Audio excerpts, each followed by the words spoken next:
হরি ওম, হরি ওম, হরি ওম। দেখা যায় অনেকে দীক্ষা নেবার পর কিছুদিন খুব মন দিয়ে জপ ধ্যান করে বেশ আনন্দ পায়।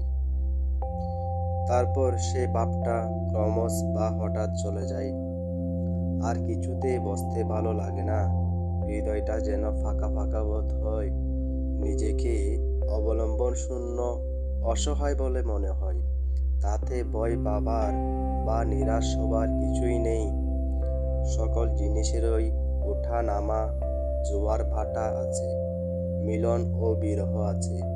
সাধকের মনকে আশা নিরাশায়, আলোয় অন্ধকারে আচ্ছন্ন করে। যার অন্তরে ভগবান বা ধর্ম লাভের তীব্র আকাঙ্ক্ষা জেগেছে, তার ওরকম হলে ব্যাকুলতা বাড়ে। সে কাতর হয়ে কাঁদে, কৃপা ভিক্ষা করে, স্থির থাকতে পারে না। তখন তার কৃপায় সে আবার দ্বিগুণ উৎসাহের সঙ্গে লেগে যায় এবং আগের চেয়ে অনেক বেশি এগিয়ে যায় ও আনন্দ পায়। হরি ওম, হরি